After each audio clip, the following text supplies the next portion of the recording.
네, 이번 차시에는 인사관리 업무 시스템에 대해서 파악해보는 시간을 갖도록 하겠습니다. 인사관리란 사원의 입사에서부터 그 사원이 퇴사까지의 종업원의 근태 관리 및 인사정보관리, 급여관리 등을 모두 관리하는 중요한 업무 모듈이라고 볼 수 있겠습니다.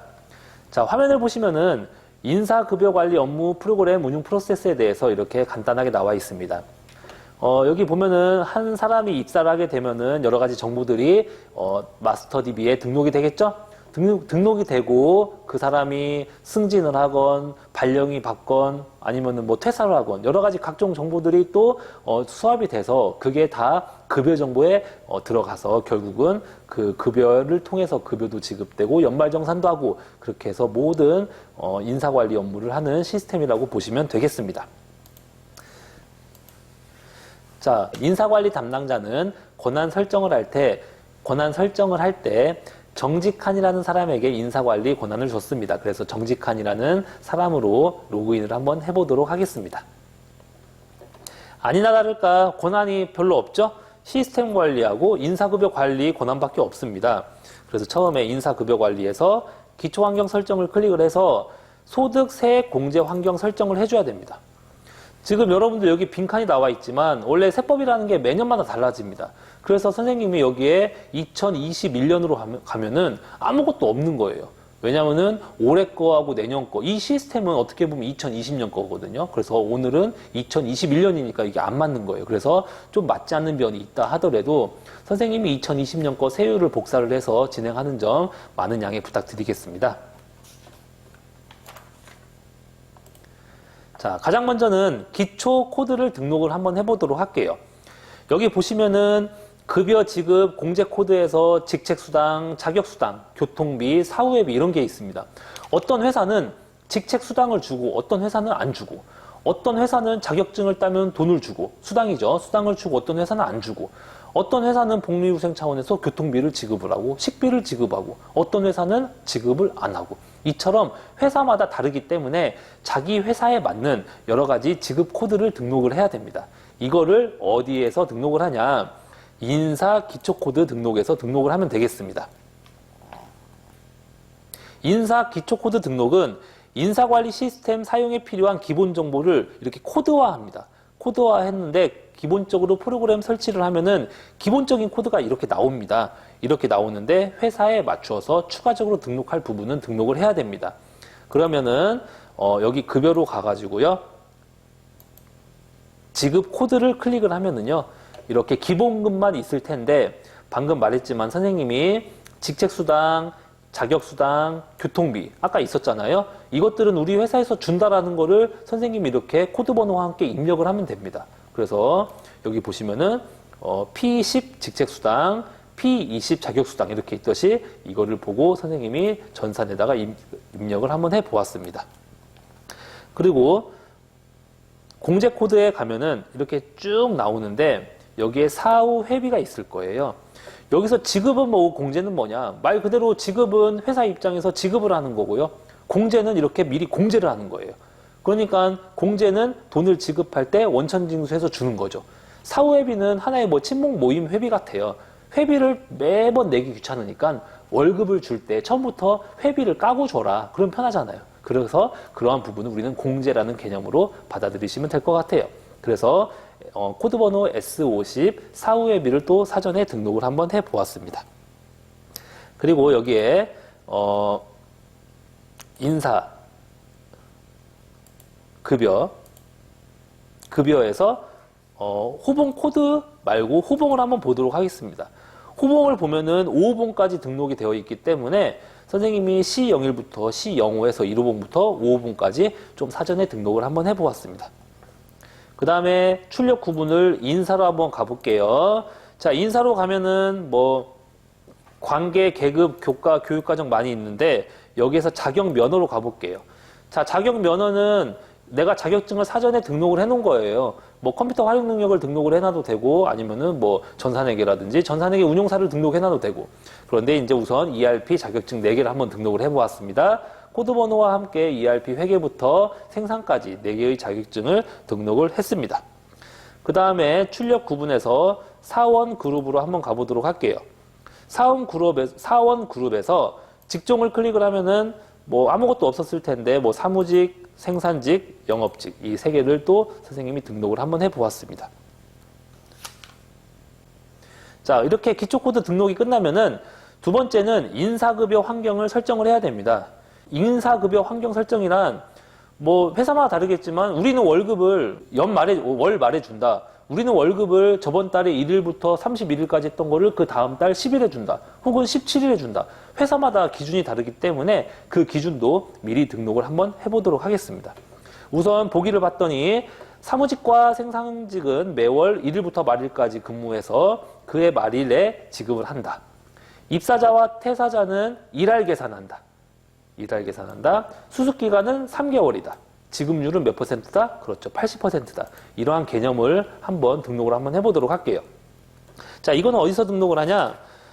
인사급여 환경 설정이라는 그 위에 있는 걸 한번 클릭을 한번 해보도록 하겠습니다.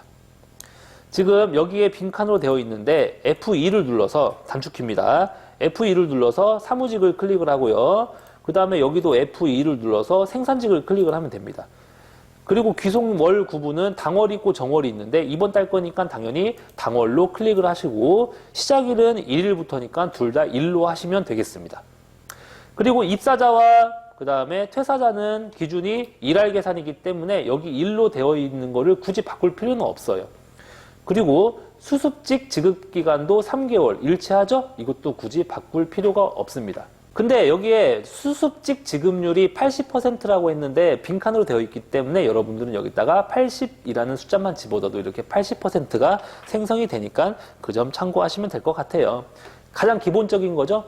쉽게 말하면은 우리 회사는 어떤 수당을 준다. 우리 회사는 공제되는 항목이 뭐다.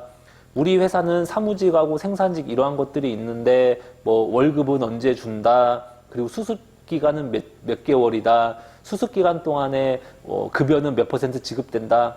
당연히 회사마다 다르니까 그 회사에 맞게끔 기본 설정을 하는 겁니다. 그 기본 설정을 하는 것이 바로 기초환경 설정에서 하는 거죠.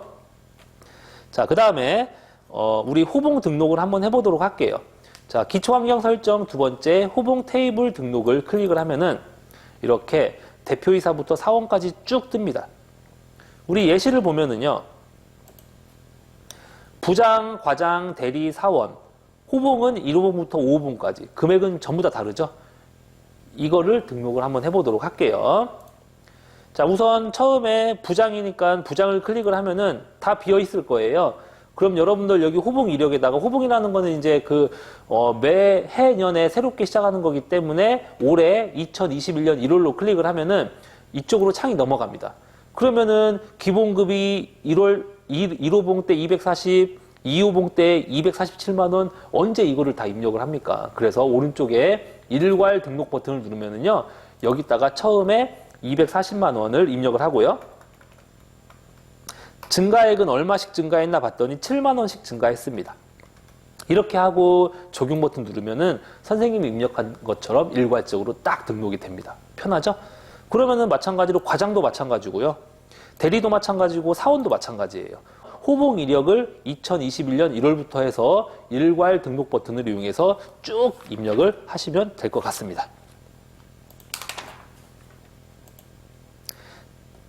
자, 다음은 지급공제 항목을 등록하는 겁니다. 지급공제 항목은 왜 등록을 해야 되냐? 내가 직책수당 준다고 했죠. 그것만 등록을 하면 뭐예요? 과장은 얼마 주고 부장은 얼마 주고 대표이사는 얼마 주는지 등록을 해야 될 거죠. 자격수당 등록만 하면 뭐 할 거예요? 내가 ERP 정보관리사 자격증이 있으면은 얼마를 준다라는 그런 정확한 구체적인 금액을 적어줘야죠. 교통비도 정확하게 적어주고요. 그래서 지급공제 항목 등록은 정확한 금액을 적어주기 위한 절차라고 보시면 되겠습니다. 자, 이 예시를 토대로 한번 입력을 해보도록 하겠습니다. 지급공제 항목 등록을 클릭을 하면은 이렇게 뜰 겁니다. 그러면은 처음에 급여라고 가시고요. 우선 지급하는 거니까 지급이라고 가리키고 여기 조회 버튼을 한번 눌러보도록 할게요. 그러면 이렇게 기본급, 직책수당, 자격수당 내가 아까 등록했던 항목들이 쭉 뜰 겁니다. 그런데 기본급은 보시면은 연봉하고 월급에 따라서 급여 형태가 월급이냐 기본급이냐 좀 달라요. 연봉제는 월급으로 주고 월급은 또 기본급으로 주고 형태가 다르기 때문에 이거를 또 정확하게 분류를 해야 됩니다. 우선 여기 마감으로 되어 있는 거 마감 취소 버튼을 눌러주시고요. 암호는 할 필요 없습니다. 여기 보시면은 분류 여부가 아마 무분류로 되어 있을 거예요. 분류로 놓으십니다. 왜 분류로 놓냐? 다 똑같이 적용하는 게 아니라 그 형태마다 좀 다르게 구분을 해야 되기 때문에 구분을 하기 위해서는 반드시 분류라고 해놓고 첫 번째 세부 항목에서 F2를 누르면은 급여 형태가 나옵니다. 그래서 급여 형태로 가리키고 여기 보시면은 세부적으로 또 오른쪽 밑에 세부적으로 나와 있는 거에 또 F2를 눌러서 월급을 택하고 월급을 택하면은 여기에 계산이냐 금액이냐 나오는데 계산을 누릅니다. 계산을 누르면은 아까 선생님이 월급은 어떤 형태로 준다고 했죠? 기본급 형태로 준다고 했죠? 그러면은 여기에다가 기본급만 딱 체크를 하면은 G01이라는 코드 번호가 생기면서 이렇게 기본급으로 책정이 됩니다. 연봉도 마찬가지예요. 연봉도 계산 버튼 눌러서 이게 뜨면은 연봉은 아까 월급 형태로 준다고 했기 때문에 월급을 클릭을 하면은 코드 번호 F02 해가지고 이렇게 적용 버튼 누르면은 이렇게 월급 형태로 뜬다는 것을 확인할 수 있습니다. 자, 다음 직책수당 보도록 할게요. 직책수당은 직책별로 구분을 해야죠. 그래서 여기 분류 여부를 분류라고 놓은 다음에 분류 코드를 직책으로 나누어 줘야만 여기에 직책으로 분류할 수 있습니다. 자, 대표이사, 부장, 과장 이렇게 직책으로 분류를 하고 대표이사는 아까는 계산으로 했지만 지금은 금액으로 하면은 대표이사는 아까 얼마 준다고 했죠? 그렇죠. 20만 원이죠? 그러면은 20만 원 이렇게 입력하고 엔터 누르면 됩니다. 부장은 15만 원이고요. 과장은 10만 원이니까 여러분들 보시고 잘 입력을 하면 될 것 같습니다. 그 다음에 자격수당 보도록 할게요. 자격수당은 직책별이 아니라 자격별로 나눠야 되겠죠. 자격별로 나눠야만 ERP 회계인사 쭉쭉 나오니까. 그런데 회계건, 인사건, 아니면 물류건 전부 다 5만 원씩입니다. 그래서 5만 원이라고 동일하게 이렇게 적어주시면 될 것 같습니다. 자, 교통비를 한번 보도록 할게요. 자, 교통비는 뭐라고 써 있냐면은 전 직원 12만 원씩 줍니다. 그런데 이건 전부 다 비과세예요. 교통비는 20만 원까지 비과세입니다. 그래서 이거를 12만 원이니까 전 직원에게 주면 되니까 굳이 분류를 할 필요가 있습니까? 없습니까? 그렇죠. 누구는 얼마, 누구는 얼마, 누구는 얼마 그렇게 준다고 하면은 분류를 해야 되겠는데 이거는 전 직원을 동일한 금액을 주니까 어떻게 입력을 해야 되냐면은 굳이 분류를 할 필요 없이 계산 구분에다가 금액이라고 해놓고 여기에다가 얼마? 그렇죠. 12만 원을 이렇게 입력을 해주면은 교통비가 일괄적으로 12만 원으로 책정이 된다는 것을 알 수 있습니다. 이렇게 지급공제 항목을 등록을 함으로써 정확하고 구체적인 금액을 이렇게 등록을 해주면 될 것 같습니다. 그리고 지급이 있으면 공제가 있겠죠? 자, 공제 누르고 F12 버튼 누르면은 아까 선생님이 뭐 있다고 했죠? 사후회비 있다고 했죠? 이 사후회비는 어떻게 가나 한번 보도록 할게요. 사후회비는 고용구분으로 나누고요. 월 급여액의 3%를 공제를 해줍니다. 그런데 상용직 사람들만 해줍니다. 여기서 말하는 상용직이라는 거는 쉽게 정규직 생각하시면 될 것 같아요. 그럼 이거를 한번 등록을 해보도록 할게요. 자, 당연히 고용구분으로 분류를 바꿔서 고용구분을 해놓고 상용직을 이렇게 클릭을 합니다. 그리고 계산 버튼 누르면은요, 이렇게 뜨거든요. 그런데 아까 월급의 3%라고 했으니까 여기 월급을 클릭을 하고요. 그 다음에 곱하기 직접 0.03, 3%면 0.03이거든요. 0.03을 클릭을 해서 적용을 누르면은 이렇게 계산이 됩니다. 그렇기 때문에 아무리 복잡한 거라도 ERP 시스템을 이용을 하면은 쉽고 간편하게 분류를 할 수 있다는 점 다시 한번 기억해 주시면 될 것 같아요. 그 다음에 마지막으로 상여금이 있습니다. 상여금이 뭐예요, 여러분들? 상여금은 보너스라는 개념으로 아시면 될 것 같아요. 이 상여금은 월 급여의 200%를 줍니다. 200%라고 하면은 2배죠? 그러니까 내가 월급이 100만 원이면 상여금은 총 얼마다? 200만 원이다. 그런데 200만 원을 한 번에 주는 게 아니라 반기별로 나눠서 준다. 반기별로 나누어서 지급한다라는 거는 200만 원을 6월 달에 100만 원 주고 12월 달에 100만 원 준다라는 그러한 의미로 받아들이면 될 것 같아요. 그러면은 한번 보도록 할게요. 자, 급여가 아니라 상여로 가시고요. 그 다음에 지급 가시고요. 조회 버튼. 자, 상여. 클릭을 하고 당연히 구분을 해야 되니까 분류로 하고 급여 형태로 분류를 했습니다. 분류를 하고 자 여기에서 월급이다. 그 다음에 여기 또 월급이다. 월급 형태로 선생님이 준다고 했으니까 그래서 이렇게 두 개를 간단하게 입력을 하면은 될 것 같습니다.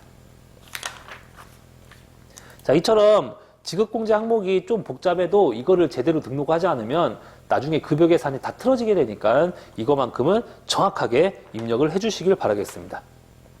자, 그 다음에 입력을 했으면 이제 뭘 해야 될까요?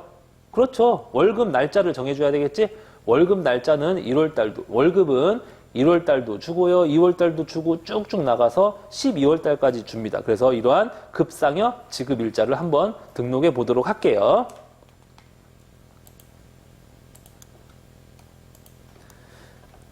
자, 급상여 지급일자는 지급공제 항목 등록 위에 있고요. 자, 우선 2021년 1월 달 거 클릭을 하면은 아무것도 없을 거예요. 아무것도 없으면은 아까 월급 언제 준다고 했냐면은 매월 말일에 준다고 했습니다. 그러면은 2021년 1월 31일까지 클릭을 하고요. 그리고 여기에 보면은 분리라고 되어 있습니다. 다른 걸로 동시하고 분리가 있습니다. F2를 누르면은요. 여기에서 보면은요. 동시하고 분리가 있을 거예요. 지금 선생님이 미리 입력해서 안 보이는데요. 상여금하고 월급하고 즉 월급하고 보너스랑 동시에 줄 경우에는 여기에 동시라고 하면 되고 월급 따로 줄 경우에는 분리라고 하면 되고 그런데 1월 달에는 보너스가 안 나오는 달입니다. 아까 말씀드렸다시피 보너스 상여금은 6월 달하고 12월 달에 나옵니다. 그래서 이거를 분리라고 해놓고요. 그 다음에 직종 및 급여 형태로 간 다음에 여기에서 상여금이 아니고 급여이기 때문에 급여라고 합니다. 그리고 여기에서는 일일이 다 입력을 할 필요가 없습니다. 왜냐하면 일괄 등록 눌러서 사업장의 본사랑 지점을 다 체크를 하시고요. 여기 보시면은 아까 뭐라고 써 있었냐면은 사무직은 월급 연봉, 생산직은 월급이래요. 여기 보여져 있는 그대로 적어주시면 돼요. 사무직은요. 월급하고 연봉 체크하시고요. 생산직은 월급 체크해서 적용 버튼 누르면은요. 이제 이렇게 나옵니다. 이렇게 나와요. 그러니까 굳이 뭐 일일이 이렇게 쓸 필요 없다라는 거죠. 그리고 똑같은 방식으로 2월 달도 마찬가지로 똑같이 하면 됩니다. 그런데 똑같이 하기 귀찮잖아요. 그렇기 때문에 1월 달 거 복사를 해서 확인 버튼 누르면은요. 1월 달 게 그대로 복사됩니다. 근데 복사된 걸 그대로 놔두면 된다, 안 된다? 안 된다. 1월 달 거 복사됐으니까 날짜만 2월 달로 바꿔주시면 되겠죠? 마찬가지로 3월 달도 그렇게 하고 4월 달도 그렇게 하고 5월 달도 그렇게 하고 6월 달은 그렇게 하면 안 된다. 왜? 6월 달은 보너스랑 같이 나오기 때문에. 그래서 6월 달은 분리가 아니라 반드시 동시로 해야 됩니다. 보너스랑 동시에 지급이 된다. 그렇기 때문에 급여하고 상여금이 두 개 있는 거예요. 마찬가지로 똑같이 일괄 등록 버튼을 이용해서 등록을 해주시면 될 것 같습니다. 그리고 나머지 것들 쭉 입력하다가 12월도 동시가 되겠죠? 이거는 전월 복사 가능하겠네요. 몇 월 달 걸로, 6월 달 걸로. 왜? 일치되기 때문에. 그렇게 해서 등록을 하시면은요, 손쉽게 급상여 지급일자 등록을 할 수 있을 겁니다. 자, 그 다음은, 사회보험 환경 등록을 한번 해보도록 할게요. 여러분들 사회보험이라는 거는 우리 흔히 4대 보험을 의미합니다. 여러분들 여기서 잠깐 4대 보험이 뭐가 있을까요? 그렇죠. 건강보험, 국민연금, 그 다음에 고용보험, 마지막으로 산재보험이 있겠죠. 그 네 가지를 등록을 한번 해보도록 할게요.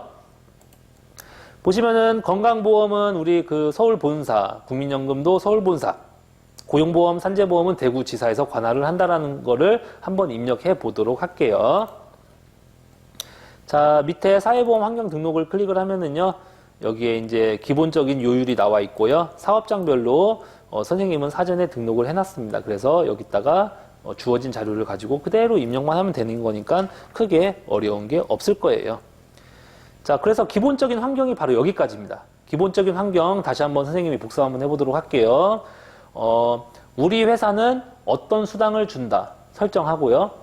그 수당은 얼마 주냐 그 정확한 구체적인 금액도 입력하고요. 그리고 공제되는 것도 정확하게 입력하고요.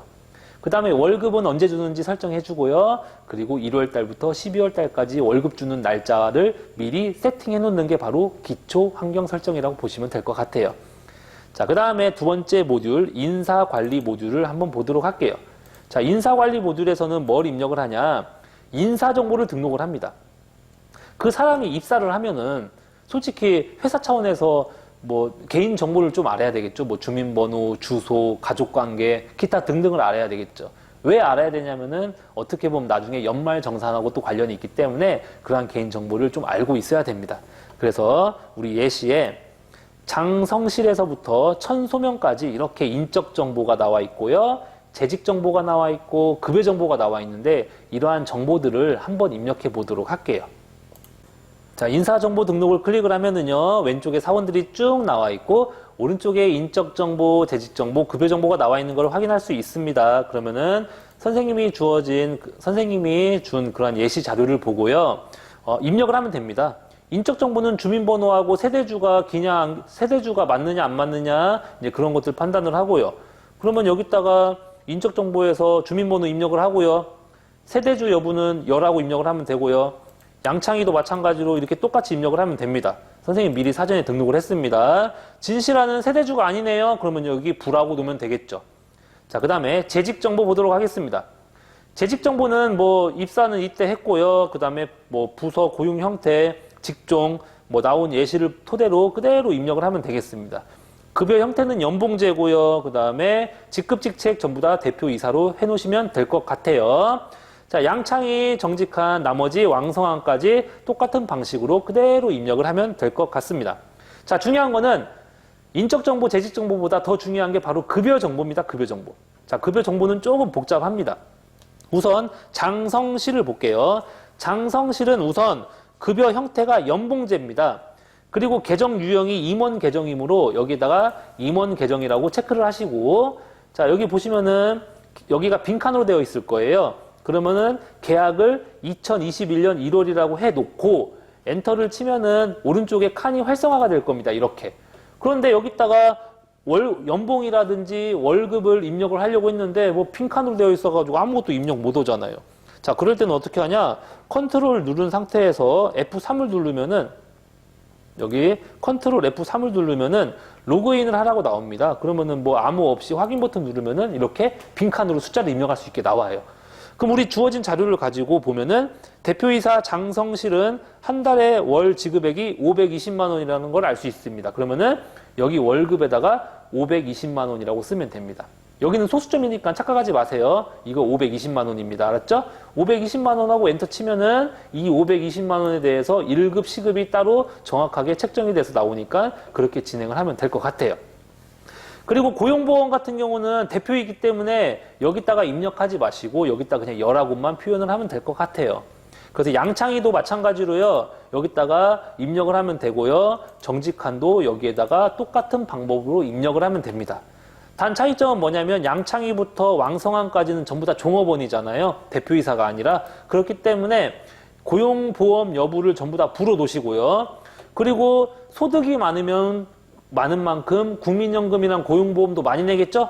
그렇기 때문에 여기에 해당하는, 다시 말하면은 양창이 같은 경우는 268만 원이라는 돈을 그냥 내가 12만 원 대충 계산한 게 아니라 여기에서 268만 원을 집어넣으면은 자동적으로 국민연금이 계산이 되고요.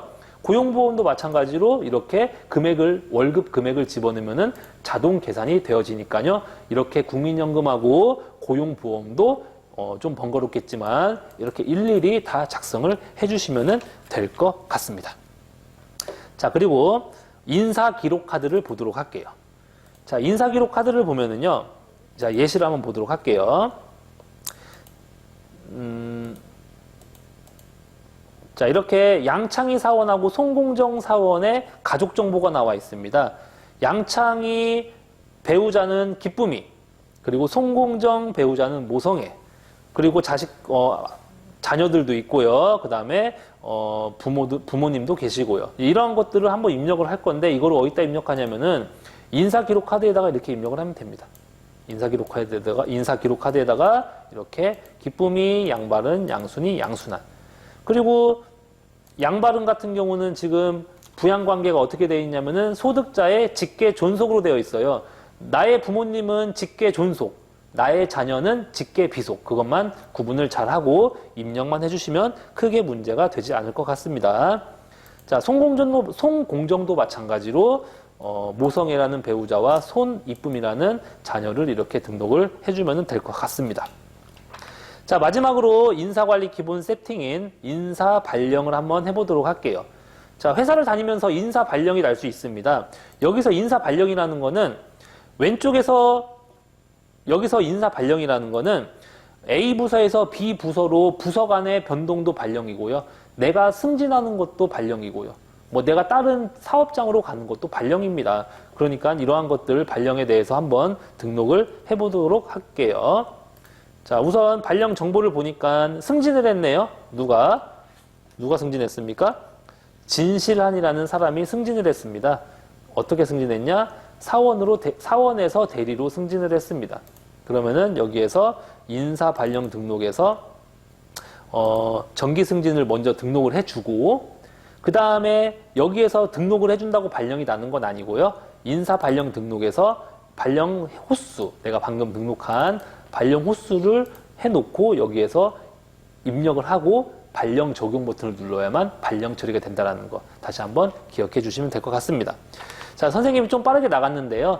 인사 기본 정보를 세팅하는 게 좀 양이 많아요. 엄청나게 빨리 나갔지만 다음 차시에는 내가 설정한 세팅을 근거로 실질적으로 급여 업무를 진행하는 시스템에서 배워보도록 하겠습니다. 자, 감사합니다.